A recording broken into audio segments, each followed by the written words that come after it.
বাংলাদেশ জামাত ইসলামী চাঁদাবাজ মুক্ত একটা বাংলাদেশের স্বপ্ন দেখে। এই চাঁদাবাজ মুক্ত বাংলাদেশকে আমরা সবাই চাই, দখলদার মুক্ত বাংলাদেশকে আমরা সবাই চাই, বৈষম্য মুক্ত বাংলাদেশকে আমরা সবাই চাই। সুতরাং আজ যদি কথা ওঠে, চাঁদাবাজ আগেও ছিল, এখনো আছে, শুধু হাত বদল হয়েছে।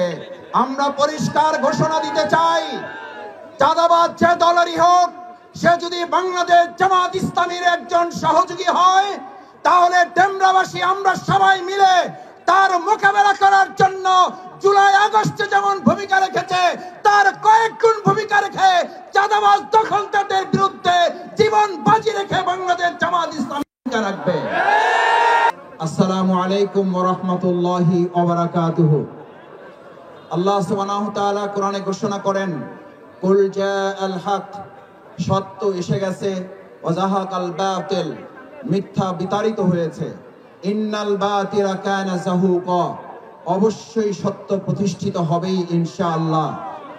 সম্মানিত ডেমরাবাসী, আল্লাহ তাআলার এই কথার মাধ্যমে এই কথা কি বোঝার কোনো অসুবিধা আছে? যে রাত যেহেতু চলে গেছে, এখন কিসের পালা? অন্ধকার চলে গেছে, এখন কিসের পালা?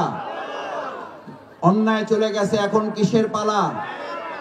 ভাটার টান আমরা মোকাবেলা করেছি, এবার কিসের পালা? এবার যে জোয়ারের পালা, সেই জোয়ারের কথা আল্লাহ তাআলা কোরআনে ঘোষণা করেছেন, ইজা জাআ নাসরুল্লাহি ওয়াল ফাত, আমি তোমাদেরকে সাহায্য করেছি এবং তোমাদেরকে একটা বিজয় দিয়েছি। ভাই, সাহায্য এবং বিজয় কার থেকে এসেছে? আমাদের এখন এই জুলাই আগস্টের গণ অভ্যুত্থান যারা উপভোগ করছেন, তারাও স্বীকার করেন, উত্তরা থেকে যাত্রাবাড়ি ডেমরা এই অঞ্চলের আমাদের ভাইয়েরা যেমন জীবন বাজি রেখেছেন, শহীদ হয়েছেন, হাত দিয়েছেন, পা দিয়েছেন, একই সাথে এই যাত্রাবাড়ি এবং উত্তর অঞ্চলের এমন মানুষদেরকে, এমন সব সৈন্যবাহিনীদেরকে, এমন সব সেই জালিমদেরকে মোকাবেলা করার মানুষ এই রাজপথে দেখা গেছে, যাদেরকে কেউ অতীতেও দেখে নাই, ওই ভবিষ্যতেও আর দেখার কথা কল্পনা কেউ করে না। সুতরাং যে সাহায্য এবং বিজয় আল্লাহ দিয়েছেন, সেই আল্লাহ ঘোষণা করছেন,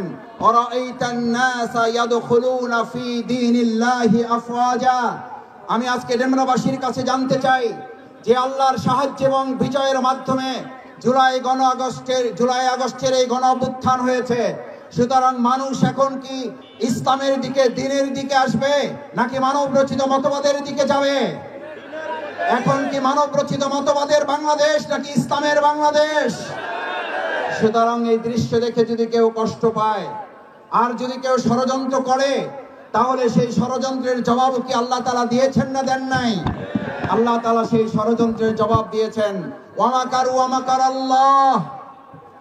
অতঃপর তোমরা যদি বিজয়ের ব্যাপারে কেউ ষড়যন্ত্র করো, কেউ যদি তাদের বিরুদ্ধে নস্যাৎ করার জন্য আবার চক্রান্ত করো, আল্লাহ তাআলা জবাব দিচ্ছেন, বাংলাদেশ জামাত ইসলামীকে ওই ষড়যন্ত্রমূলক কথার বক্তব্যের জবাব আমাদের দিতে হবে না। ওই জবাব দেওয়ার জন্য যে আল্লাহ জুলাই আগস্টের গণঅভ্যুত্থানের বিজয় দিয়েছেন, ওই সমস্ত জবাবের চক্রান্ত ষড়যন্ত্র মোকাবেলা করে চূড়ান্ত বিজয়ের দিকে আল্লাহ আমাদেরকে বাংলাদেশকে নিয়ে যাবেন ইনশাআল্লাহ। সম্মানিত ভাই এবং বন্ধুগণ, বাংলাদেশ জামাত ইসলামী যে বাংলাদেশের স্বপ্ন দেখে, সেই বাংলাদেশের স্বপ্ন শুধু জামাত ইসলামী দেখে না, সেই জামাত ইসলামীর স্বপ্নের বাংলাদেশের স্বপ্ন এই ডেমরাবাসীও দেখে। কারণ বাংলাদেশ জামাত ইসলামী চাঁদাবাজ মুক্ত একটা বাংলাদেশের স্বপ্ন দেখে। এই চাঁদাবাজ মুক্ত বাংলাদেশকে আমরা সবাই চাই, দখলদার মুক্ত বাংলাদেশকে আমরা সবাই চাই, বৈষম্য মুক্ত বাংলাদেশকে আমরা সবাই চাই। সুতরাং আজ যদি কথা ওঠে, চাঁদাবাজ আগেও ছিল, এখনো আছে, শুধু হাত বদল হয়েছে। আমরা পরিষ্কার ঘোষণা দিতে চাই, চাঁদাবাজ যে দলেরই হোক, সে যদি বাংলাদেশ জামাত ইসলামীর একজন সহযোগী হয়, তাহলে ডেমরাবাসী আমরা সবাই মিলে তার মোকাবেলা করার জন্য জুলাই আগস্টে যেমন ভূমিকা রেখেছে, তার কয়েক গুণ ভূমিকা রেখে চাঁদাবাজ দখলদারদের বিরুদ্ধে জীবন বাজি রেখে বাংলাদেশ জামাত ইসলামী ভূমিকা রাখবে।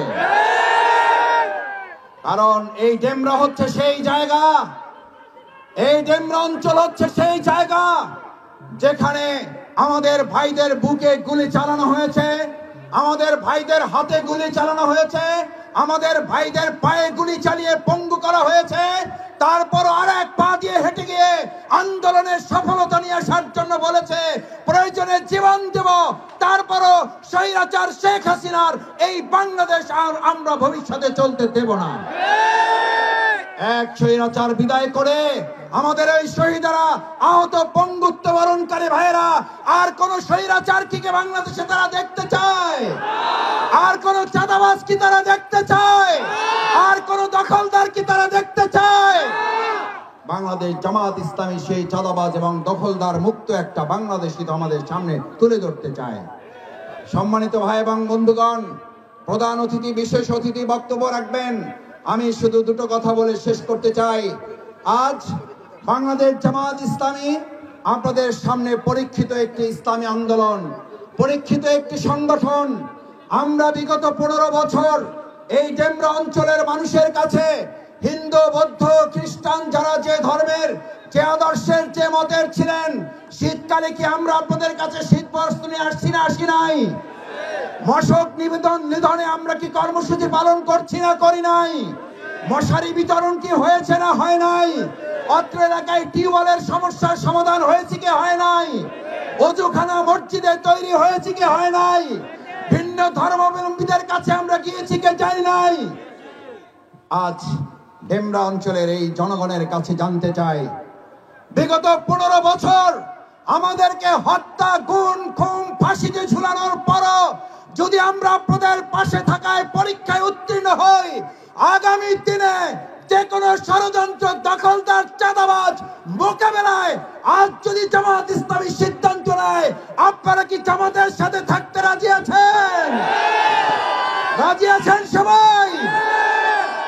আসুন আমরা সেই প্রিয় বাংলাদেশ বিনির্মাণে আমাদের এই ডেমরা অঞ্চল জুলাই আগস্টের যে ঐতিহাসিক ভূমিকা পালন করেছেন, সেই ঐতিহাসিক ভূমিকার অগ্রযাত্রায় আগামী দিনে বৈষম্য মুক্ত একটি বাংলাদেশ গড়ার জন্য আপনারা সবাই কাঁধে কাঁধ মিলিয়ে কাজ করবেন, সেই আহ্বান জানিয়ে আমার কথা শেষ করছি। আল্লাহ হাফেজ। বাংলাদেশ জিন্দাবাদ, বাংলাদেশ জামাত ইসলামী জিন্দাবাদ। আজারি ভাইকে মালয়েশিয়া পাঠানোর আগে আজারির মাহফিলের লোক হয়তো 1 লাখ, আর আজকে যশোরে তিনি মাহফিল করলো, ওখানে লোক হয়েছে 15 থেকে 20 লাখ। আল্লাহু আকবার বলবেন না? আমরা মাহফিল করলে 200 লোক হয় না, আজারির মাহফিলে 20 লাখ লোক হয়। ওদের অন্তর গত 1 সপ্তাহ আগে পেকুয়াতে কক্সবাজার মাহফিল করেছে, মিডিয়ার মধ্যে আপনারা দেখেছেন, ওখানেও 10 থেকে 15 লক্ষ মানুষ। তারা চেয়েছিল আল্লামা সাঈদীর মাহফিলে 1 লাখ লোক হয়, তারা চেয়েছিল আল্লামা সাঈদীকে শেষ করে দেই যেন লাখ লাখ লোক আর মাহফিলে না হয়। কিন্তু আল্লাহ বলতেছে না, ওয়া মাকারু ওয়া মাকারাল্লাহ আল্লাহু খায়রুল মাকিরিন। তারাও ষড়যন্ত্র করে, আল্লাহ কৌশল অবলম্বন করে। আল্লামা সাঈদী মাহফিলে আসলে দারুল আমান ট্রাস্টে লোক হয়তো 1 লাখ, আর এখন আজারি মাহফিলে গেলে লোক হচ্ছে 15 থেকে 20 লাখ। আল্লাহ তাআলা বুঝতে চাই, আলেমদেরকে জেলেবন্দি করে, ঘের ছাড়া করে, হত্যা করে কোরআনের গণজোয়ারকে বন্ধ করা যাবে না। আল্লামা সাঈদী বলেছিল, এই লক্ষ লক্ষ মানুষ আল্লামা সাঈদীর আকর্ষণে আসে না, এরা আসে কোরআনের আকর্ষণে। এই গণজোয়ার প্রমাণ করে আগামীর বাংলাদেশ হবে কোরআনের বাংলাদেশ, আগামীর বাংলাদেশ হবে ইসলামের বাংলাদেশ, আগামীর বাংলাদেশ হবে আলেম ওলামাদের বাংলাদেশ। ওদের ষড়যন্ত্র করে কোনো লাভ হবে? আমার মনে বলে শেখ হাসিনা আজারির মাহফিল কিন্তু ভারত থেকে দেখতেছে, ওর অন্তরে খুবই জ্বালা হচ্ছে। যেখানে সাঈদী হত্যা করে কি করলাম, সাঈদী হলো 1 লাখ লোক হতো, আজারি এখন 10 লাখ লোক হচ্ছে। তার মানে ওর রেসিপি দিয়ে কোনো লাভ। গভীর মনোযোগ ভালো করে বুঝবেন। কোরআনের পাকে আল্লামা সাঈদীকে 13 বছর জেলে বন্দী করে হসপিটালে ভর্তি করে যেই ডাক্তারকে চিকিৎসা করার দায়িত্ব দিয়েছিল, ওই ডাক্তারের নাম হলেন ডাক্তার মোস্তফা জামান। এই ডাক্তার কোন ডাক্তার? যেই ডাক্তার 2013 সালে শাহবাগের গণজাগরণ মঞ্চে দাঁড়িয়ে স্লোগান দিয়েছিল, সফে সাঈদী তুই রাজাকার, তুই রাজাকার, রাজাকারের ফাঁসি চাই। ওই ডাক্তারকে দিল চিকিৎসা করার দায়িত্ব। আমাদের বগুড়ার ভাষায় বলে শিয়ালের কাছে ছাগল বাগি। এই ডাক্তার মোস্তফা জামান যখন আল্লামা সাঈদীর শরীরে ইনজেকশন পুশ করেছে, তার কিছুক্ষণ কিছুক্ষণ পরে আল্লামা সাঈদী মৃত্যুর কোলে ঢলে পড়েছে। তার মানে বোঝা যায় আল্লামা সাঈদীর মৃত্যু কোনো স্বাভাবিক মৃত্যু ছিল না, এটা পরিকল্পিত হত্যাকাণ্ড। সুতরাং বর্তমান ডক্টর ইউনূসের সরকারকে বলি, কোরআনের পাকে আল্লামা সাঈদীকে চিকিৎসা দেওয়ার নামে পরিকল্পিতভাবে যারা মৃত্যুর দিকে ঠেলে দিয়েছে, এদের প্রত্যেককেই গ্রেফতার করে ফাঁসির দড়িতে ঝুলাতে হবে। আসেন, আমি আপনাদেরকে যেই কথা বলতে চাই, আজারির মাহফিলে 20 লক্ষ লোকের সমাবেশ দেখে কিছু কিছু লোকের ঘুম হারাম হয়ে গেছে। এই মিজানুর রহমান আজারি আসলে এটা কি তার সম্মান নাকি কোরআনের সম্মান? আল্লাহ পাক রব্বুল আলামিন ওনাকে কবুল করেছেন, আপনারা মেনে নেন। এখনো সময় আছে, হাতে ধরে পায়ে ধরে বলে যায় হিটাহিটি কিলাকিলি করবেন না। এই হিটাহিটি কিলির কারণে আমরা জগৎ শ্রেষ্ঠ আল্লামা, আমরা কোরআনের শ্রেষ্ঠ রাহাবরকে হারিয়ে ফেলেছি। আজকে মিজানুর রহমান আজারির মাহফিলে 30 লক্ষ লোক হয়েছে 5টা বছর বিরহের কারণে। এখন যদি আল্লামা দেলোয়ার হোসেন সাঈদী এই ময়দানে ওয়াজ করতেন, এই ময়দানে কোটি কোটি কোটি কোটি লোক হতো। কথা বলেন ঠিক কিনা? বাংলার কোন বিল ছিল না, কোন ময়দান ছিল না যে আল্লামা দেলোয়ার হোসেন সাঈদী হুজুরের তাফসিরে ময়দান দিত। যশোরে ডক্টর মিজানুর রহমান আজারি হুজুর এসেছে, কত সুন্দর চেহারা, কত সুন্দর মুখের ভাষা, আলোচনা করেছেন। 25 থেকে 30 লক্ষ লোক সারা দেশ থেকে গাড়ি ভাড়া করে না খেয়ে 1 সপ্তাহ আগে এসে বসে আছে। মৌমাছি যেমন মধুর লোভে একটা ফুল এবং আরেকটা ফুলের উপরে এরকম ছড়াই পড়ে মধু আহরণ করে, ঠিক তেমনি পঙ্গপালের মতো 9টা মাঠে একটা মাঠেও জায়গা দিতে পারে নাই। লক্ষ লক্ষ মানুষ এই কোরআনের ময়দানে ছুটে এসেছে এক মিজানুর রহমান আজারি হুজুরের ওয়াজ শোনার জন্য। কারণ একটা বাতিল শক্তি হক প্রচার করার কারণে মিথ্যা মামলা দিয়ে আল্লামা ডক্টর মিজানুর রহমান আল আজারি, আমাদের বাংলাদেশের গৌরব, তাকে দেশ থেকে বিতাড়িত করেছে। লজ্জার জ্বালায়, ঘৃণার জ্বালায় একজন শিক্ষিত মানুষ, একজন ভদ্র মানুষ কলঙ্কের বোঝা মাথায় নিয়ে দেশ থেকে চলে গিয়েছে। অথচ 5টা বছরের বিরহ যদি 25 থেকে 30 লক্ষ লোক হয়, আর আজকে আল্লামা কোরআনের পাখি আল্লামা দেলোয়ার হোসেন সাঈদী হুজুর 50টা বছর কোরআনের খেদমত করেছে। এই জমিনটাকে দরবার কেন্দ্রিক মাহফিল হতো, জিকিরের প্রোগ্রাম হতো। এই দরবার কেন্দ্রিক প্রোগ্রামগুলোকে উনি আধুনিক তাফসির করে 1টা মাঠ, 2টা মাঠ, 3টা মাঠ, 1 দিন 2 দিন 3 দিন যাবত এইভাবে তাফসির করে সপ্তাহ যাবত এইভাবে মানুষকে কোরআন খুলে খুলে কোরআন নিয়ে সরাসরি মানুষকে কোরআনের তাফসির শিখিয়েছেন।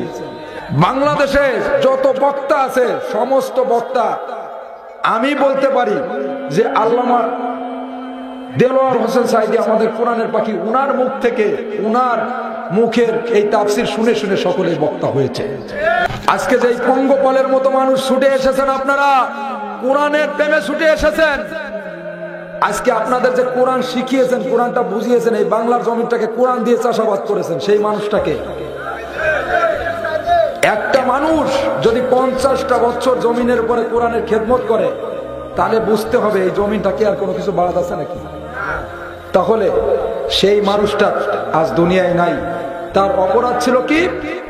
আল্লাহর জমিনে আল্লাহর কোরআন প্রচার করা, আল্লাহর আকিম উদ্দিনের উপরে কাজ করা। এই জন্য অপর শক্তির বিরুদ্ধে লড়ার কারণে, বিশেষ করে যারা জালিম, যারা স্বৈরাচার, যারা নাস্তিক, যারা মুনাফিক, যারা হারামখোর, তাদের বিরুদ্ধে লড়ার কারণে বিশেষ করে আজকে তার উপরে মিথ্যা ইস্যু ধরে তাকে দীর্ঘদিন ধরে কারারুদ্ধ করে রাখা হয়েছে। 13টা বছর, 1 যুগ ক্রস করেছে একজন বৃদ্ধ মানুষ। শুধু তাই নয়, একজন বয়োজ্যেষ্ঠ মুরব্বী, একজন আলেমে দ্বীন। প্রত্যেকটা মানুষের ভুল থাকতে পারে, ভুল হতে পারে আপনার আমার জীবনে। এই ভুল তো এরকম একজন বুকে হাত দিয়ে বলতে পারবেন আমার জীবনে আমি ভুল করি নাই? তা এত বড় সাজা, 13টা বছর জেলখানায়ও আপনি খ্যাত হলেন না আপনারা। আজকে মিজানুর রহমান আজারির মাহফিলে 30 লক্ষ লোক হয়েছে 5টা বছর বিরহের কারণে। এখন যদি আল্লামা দেলোয়ার হোসেন সাঈদী এই ময়দানে ওয়াজ করতেন, এই ময়দানে কোটি কোটি কোটি কোটি লোক হতো। কথা বলেন ঠিক কিনা? বাংলার কোন বিল ছিল না, কোন ময়দান ছিল না যে আল্লামা দেলোয়ার হোসেন সাঈদীর হুজুরের তাফসিরে ময়দান দিত, কারণ তিনি কোরআনের তাফসির করতেন এমন ভাবে, কোরআন খুলে একটা কোরআনের আয়াত আর একটা কোরআনের অ্যানালাইজ করতেন, আয়াত অ্যানালাইজ করতেন, যুবকদেরকে কোরআনের দিকে ধাবিত করতেন। মানুষ কান্ত পঙ্গপালের মতো। সে জামানায় তো কোনো মিডিয়া ছিল না, সেই জামানায় মানুষ পঙ্গপালের মতো চট্টগ্রাম প্যারোডি ময়দানে পঙ্গপালের মতো মানুষ ছুটে আসতো। আমার বন্ধুগণ, আজকে দেখা যাচ্ছে কোরআনের সূর্যকে নিভেই দেওয়ার জন্য আমাদের প্রাণপ্রিয় বর্তমানে বক্তা আমাদের আল্লামা ডক্টর মিজানুর রহমান আজহারীর মাহফিলে ষড়যন্ত্র হচ্ছে কি হচ্ছে না? একজন লোক বলছে যে আরে আজহারীর ওয়াজ শোনা জায়েজ নেই। কি শুনছেন না আপনারা? আমি নাম নিব না। আর একজন লোক বলছে তোমরা ওয়াজ শোনো। কত বড় অহংকারী চিন্তা করা যায়! একজন মুমিন কখনো কোনোদিন এই ধরনের কথা তার মধ্যে আসতে পারে না। আল্লাহ বলছেন ওয়ালা তামশি ফিল আরদি মারহাম ইন্নাল্লাহা লা